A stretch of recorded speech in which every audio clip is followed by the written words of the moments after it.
Spencer J. Cox, having been elected to the office of governor. having been elected to the office of governor.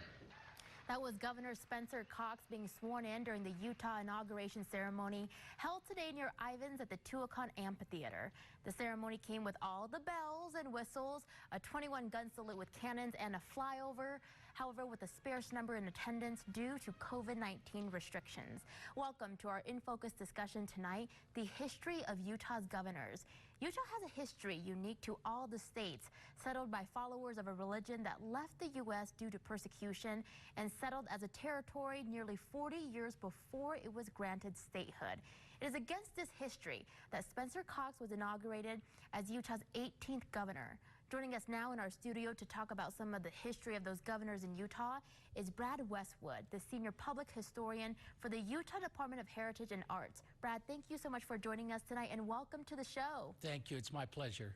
Take us back to the beginning of the state's history. When did Utah become a state, and what events led up to Utah becoming the 45th state of the U.S.? Well, it took 47 years, 7 attempts at statehood. And initially, the thought was that we, the Latter-day Saints, would come to Utah, settle beyond the nation. That quickly changed 2 years after their arrival. And then there was a hope that they could go at it independently, that somehow they could get statehood, but still keep to their own theocratic ways, and that didn't happen. It wasn't possible. It took 47 years and a lot of struggle for Utah to finally align itself with the nation's interests and thus become a state. I had no idea it took 47 years. I'm going to learn a lot from you in this segment. Could you explain why Brigham Young was technically the first governor of the territory in 1851, but the official first governor of the state was actually Heber Manning Wells in 1896? Well, there were 15 territorial governors, and Brigham Young was the first. And of course, he was settled and in the area and was leading the Church of Jesus Christ of Latter-day Saints. And so President Fillmore said, fair enough, let's make you the governor. And he served until the conflicts escalated to a degree where the federal government had to send another governor. But it wasn't until 15 people later that we finally, in 1896, became a state, and that's when our state governors began with Governor Wells. Can we talk about Governor Simon Bamberger? He was unique in Utah, even at the turn of the century, being Jewish and progressive. He was a very interesting fellow. He had a business in the East Coast, and when he received a letter from a relative saying that his business had failed, he said, okay, fair enough, I'll stay here in the West. He moved to Utah. He bought into a mine, became a very successful miner, became an industrialist, had a number of railroads that he funded, and served as Utah's first Jewish, first Democrat after a number of Republican governors, and was very interested in not only industry and business, but also in social betterment. He was involved with a cause called the Clarion, Utah, where back to the soil, Jewish immigrants would come and settle in Utah. Now that settlement eventually failed, but it was really an interesting time in Utah's history. And Simon Bamberger would say that only in Utah could he be thought of as someone who is as a progressive, as a businessman, and also be accepted by the Mormons. And he said, I'm a Gentile amongst Mormons. All right, we have time for one question left in this particular segment. Let's talk about Governor Norm, is it Bamberger? Bamberger. Bamberger. He came back from a huge deficit to win against Ted Wilson. Can we talk about that and why it's so important in Utah's history? Well, he struggled with the economy. There was a regional recession in 86, 87. Mining went down 60%. A lot of things as far as revenue for the state started to fail. At the same time, there was an explosion of educational needs. And so he put through a tax increase. He started the tax, the big tax fighting that has really continued with us today.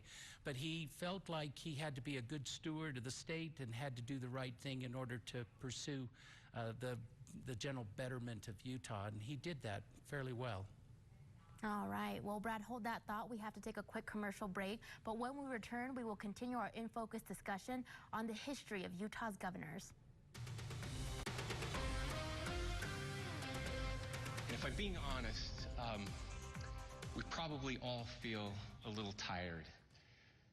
Lady Liberty has been holding that torch for so long, and sometimes it feels like her hands and ours hang down.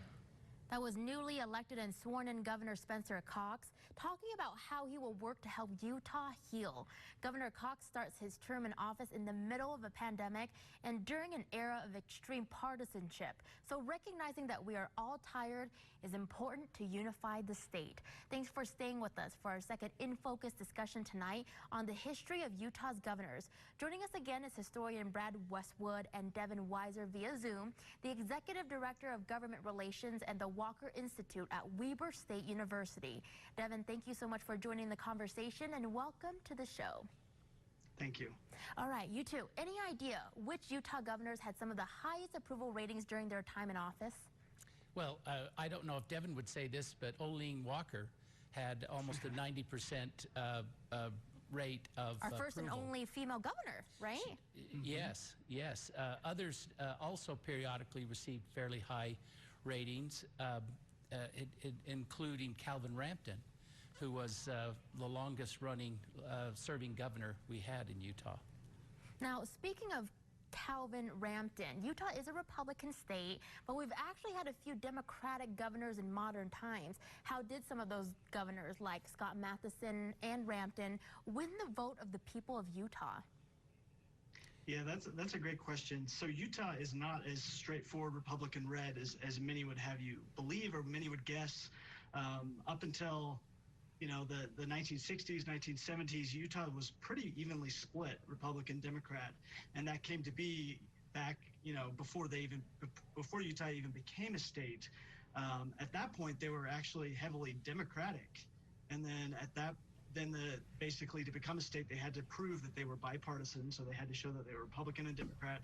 So in a lot of cases, they would just look at people either in congregations or walk down their street and say, you're a Republican, you're a Democrat, you're a Republican, you're a Democrat, to become a state. So so starting at that point, it became a little more, bipartisan, and then it really didn't shift really red until the 60s and 70s, and it was less about Utah changing, and I think more about perhaps the Democrat Party changing, becoming a little bit more liberal. Now, Governor Mike Leavitt was here during the Olympics, the bid process, and the games itself. Now, the games were successful, but there was controversy behind the bid. What would you say about that having an impact on his legacy? I don't think it would have a great deal. I mean, this was an international story. Unfortunately, Utah followed a trail of previous contenders who had done the same kind of activity of giving gifts, in a sense bribing the officials for it to come to Utah. Unfortunately, it stopped in Utah, and that is where everyone decided they needed to follow a higher sense of policy related to just how one state and a city gains the Olympics. But I don't know if it would so much impact the sitting governor at the time. I mean, it certainly happened during his tenure. Yeah, and I would add to that, too, that I think perhaps less about the controversy of getting the Olympics. I think his legacy is more about the success that became the Olympics. I think without a doubt, everyone looks back and sees how successful they were. If that weren't the case, we wouldn't be trying to get a new Olympics here again. So I think that's really his legacy. Now, Brad, earlier you talked about Utah's first and only female governor, Olene Walker. What are some things, and both of you can chime in on this, what are some things she will be remembered for during her time in office? Well, you know what surprised me is During the convention process, Republican leaders at the time somehow thought she wasn't a strong enough candidate. I think it was a bit of self-fulfilled prophecy. I think they made a determination at the convention that although she was the sitting governor, that they would pursue other people to lead the Republican Party. I wonder how different it may have been. But she continued on and accomplished a great deal. And as we mentioned before, she was one of our more popular governors. Devin, want to chime in on this too? I do, yeah. I'm a little bit biased, of course, being the director of the Walker Institute at Weber State. I think she was a phenomenal governor, and she had a great passion for many subjects, especially education and for young people. And she started a reading initiative that really took hold and did a lot of good. But then again, she also had influence in, tax reform and housing for people with less money. So she had varied interests, and yeah, like Brad said, she was very popular. And not only that, we got to acknowledge the fact that she shattered the glass ceiling here in Utah. She was the first female lieutenant governor and first female governor. And that's a remarkable achievement in and of itself, let alone all the positive things she did while she was in office. Brad and Devin, we have time to squeeze in one more question before we have to go to break again.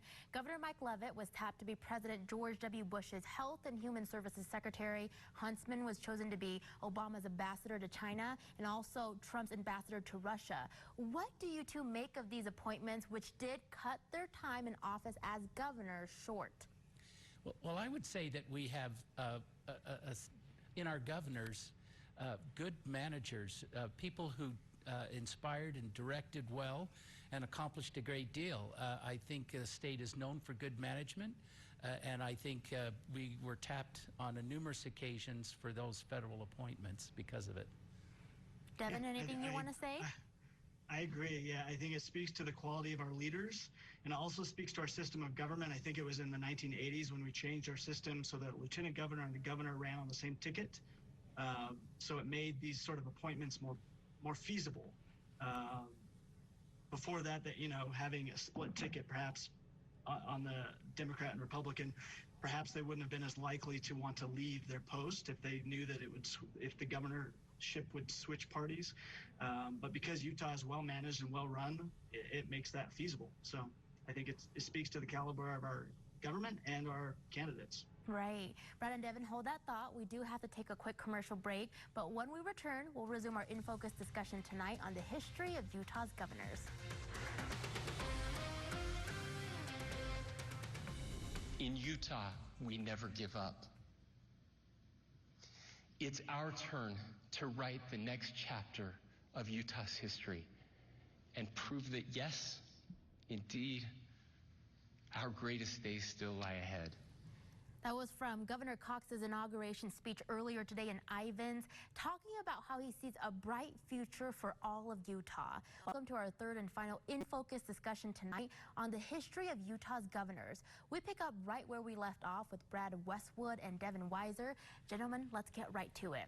Now, Jon Huntsman Jr. was one of Utah's most popular governors. Under his leadership, Utah was rated one of the best managed states in the country by the Pew Center in 2008. But however, he lost the Republican gubernatorial primaries to Spencer Cox this year.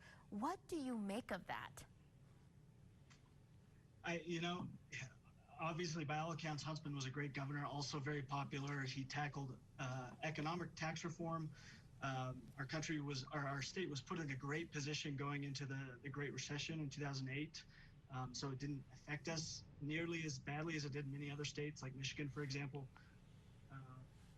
But he was gone for a long time. He did his country well and served, two presidents from opposite parties, and I think that distance may have affected how people viewed him. They viewed him more as a sort of a national figure, less of a Utah figure, and also I also think it speaks to the strong candidate that we had in Lieutenant Governor at the time, Spencer Cox. He presented himself very well throughout the campaign. He kept reminding us that he was a Utahn. He'd stuck with Utah all the way through, and I think that made a big difference in people's minds. Now, Governor Gary Herbert will have one of the longest terms in office, about 11 years. What will be some of the significant takeaways from his tenure? Well, I would hope Devin would add to this, but I think just a moderate conservative who was a kind of an everyman politician with a very astute sense about balance and progress and moving ahead, but not antagonizing. I think he had a very careful way of approaching the political space of Utah and navigated it extremely well. Devin, what do you say? Yeah, no, I mean, on a personal level, absolutely so kind, so humble, just a great man.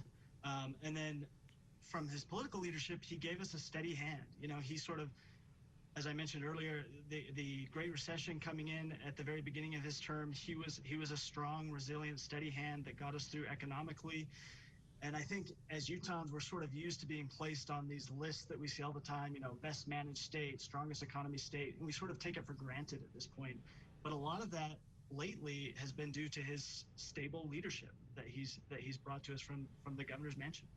Let's talk about his successor. Spencer Cox is the first Utah governor to hold his inauguration ceremony outside of the capital city. What kind of historical significance will this have? Well, I think the fact that our population has grown more urban, I think there's been a great deal of focus on the Wasatch Front. I think, however, our future is as much involved with the Wasatch Front as it is our rural settings.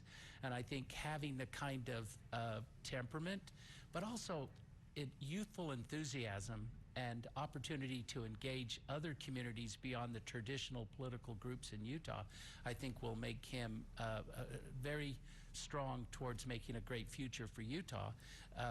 And I think just the fact that he did it outside of Salt Lake City sets the pace as to what he'll do as far as dealing with both rural and urban in a balanced way. Now, we should also point out that we have elected a woman lieutenant governor in Deidre Henderson. How important is this, and what does it say for the future of the state, since she can now be considered potentially first in line to succeed Governor Cox in the future? Yeah, I'll jump in here since I work for the Institute from the first, female lieutenant governor in the state. Now we have our second, which I think is amazing.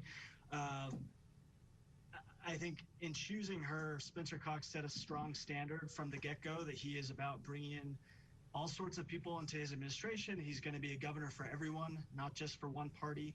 He laid that out this morning in his inaugural address. I think we saw that kind of overcoming our problems that we've had in this last 9-10 months and coming together. And I think that Deidre is a great candidate that can help move us in that direction as well. I think it's a historic choice, and I think Governor Walker is smiling down. I would like to hear from both of you for our final question.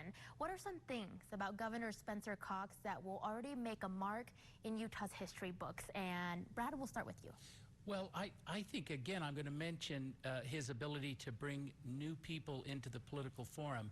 I think we have an incredible growing tech sector. We have young executives. We have lots of different people coming into the state. I think his approach, although still very conservative, he sent the signals that make it very clear that he is very interested in Utah's emerging and growing population and just how different it's going to be in the future. And I think that'll help us as we make some really changes. I think we can be leaders for the nation as far as how to deal with social and ethnic and women's issues. There's just a whole lot of things I think he can help us move in a positive way. Devin, last words from you.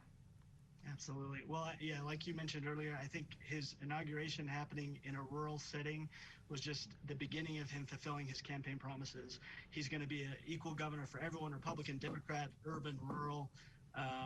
It's going to be an exciting 4 years and then possibly beyond. Yeah, a lot for us to wait and see. All right, you've been hearing from Brad Westwood, Senior Public Historian for the State Department of Heritage and Arts, and Devin Weiser, Executive Director of Government Relations and the Walker Institute at Weber State University. Thank you so much both for being on the show. We've learned so much. Thank you, Rosie. Thanks, Rosie.